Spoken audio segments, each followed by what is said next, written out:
there, I'm Kason with TriVan Truck Body, and today I'd like to show you this mobile command center that we just completed for a police department near San Diego. Let's check it out. It's a high roof Transit T350 with the extended length body, which is the longest and highest configuration you can get in this vehicle. This one's got the EcoBoost V6, and you can see that it's been configured with no windows. It's being used as a small command center. Outside this Transit, there's only a few simple modifications, and you have to look hard to notice them. If you look high up, you can see an air conditioner on the roof.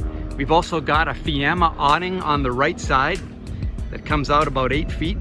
And then you can see we've got some small rails that hold whiteboards in case they use the outside area as a briefing area. And you can notice on the right rear corner there on a duplex plug there. And on both the side and the rear, you can see we've got scene lights. And then on the upper corner, we've got red emergency lights that are actuated by a controller in the cabin. Back on the left side again, you can see we've got a 30 amp 120 volt incoming shore power plug, and then a regular duplex ground fault plug on the outside. And here's a little detail that only the keenest of eyes would notice. There is a tailpipe sticking out of the side of the vehicle.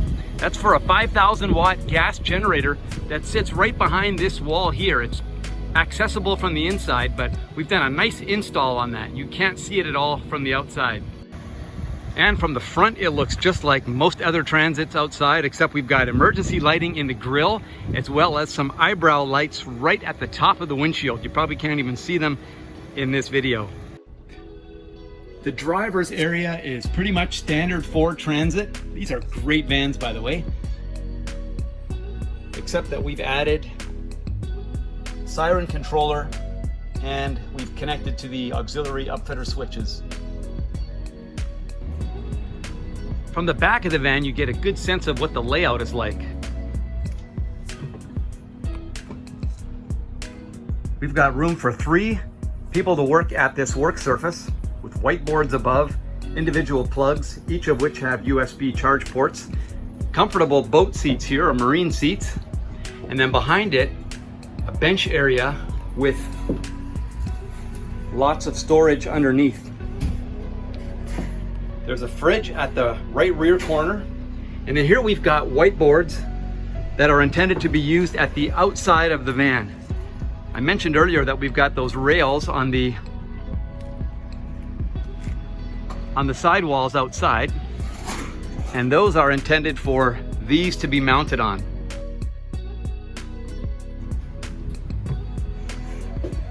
Good LED lighting. Here's that roof-mounted air conditioner. Provides plenty of cooling in here. 1 light above each work surface. And both these work surface lights and the lights on the ceiling of the van can be configured to run white or red. As soon as you come in the side door, the first thing you notice is this vertical storage closet with the generator compartment underneath it. It's a 7,000 watt Cummins Onan generator, and it's tied to the chassis fuel supply, so you don't need to worry about it running out of gas or fueling it up separately. Let's go ahead and start that generator.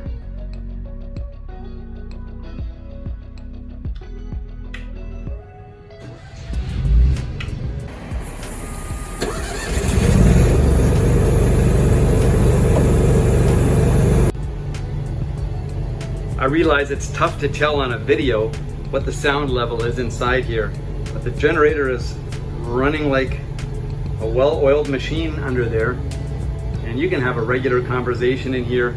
You're aware that the generator is running, but it's not objectionable, and people could work and converse in here no problem. And in the storage area above the generator, you can see we've got our DC electrical system, or the house battery. So we've got 4 6-volt batteries there, as well as a 3,000 watt inverter. So that gives you plenty of DC power for you name it, running computers, for chargers, etc. And when the van's plugged into shore power, this inverter charger will in turn charge those batteries. Additionally, anytime the engine of this Transit is running, those batteries are being charged. And we've done it in a nice way so that there's a battery separator there, which makes sure that you can't leave anything on connected to the house batteries here and kill your start battery in the morning. Additionally, we've got the adjustable height shelves with plenty of storage there. The walls and ceiling of the van are all insulated with urethane spray foam, which gives good thermal insulation, but also excellent sound attenuation. And we've got aluminum lining, and the bed, or the floor, sorry, is lined with bed liner. That's gonna be a good strong floor that will last for years. Even if you've got people in here with mud on their shoes, etc. You don't have to be super careful around this. You can hose it out once in a while and be done with it. Another nice detail is that this van was ordered with option 57G, which is the Ford OEM auxiliary air conditioning. So that's always located at the right or the left rear corner, and then we build ductwork for it so that you can have, anytime the engine of the van is running, plenty of cold air here. And that's controlled by the controls up at the front in the headliner there above the driver's seat. So you've got power here, or air conditioning here, or at the back corner from the factory Ford air conditioner. And connected to that factory climate control is a heater right here. So you can see those vents in the partition wall. There's a heater from Ford that also provides auxiliary heat. Our electrical system is strong and easy to use. We try to keep it simple and reliable so that you don't have to worry about killing your start battery. So here's how it works. It's really straightforward. There's a master disconnect here. So that shuts off every bit of house electrical that we've installed. Then the generator start button is right here. You just push and hold that and the generator starts. The controller for the inverter is also right here, the Xantrex inverter. So that thing's ready to go. And once you turn it on, you've got 110 volt power here at your outlets. And then finally, we've got a Blue Sea Systems marine panel. This is a really nice way to monitor and manage your electrical loads in this van. So on the right, we've got your 12 volt DC, and on the left, you've got your 120 volt AC. They look good and they're really reliable. I hope that gives you a good idea of how we can configure these vans. Whether it be used like this one as a negotiation van or as a mobile command center, we can configure them as prisoner transporters or as forensics vehicles, and we'd love to talk to you about your project. This customer purchased this entire project through Sourcewell or National Auto Fleet Group, so they could take advantage of a national contract that's available. We'd love to talk to you about your project, and you can find us on the web or just get a hold of us by phone. I'm Kason. Thanks for watching.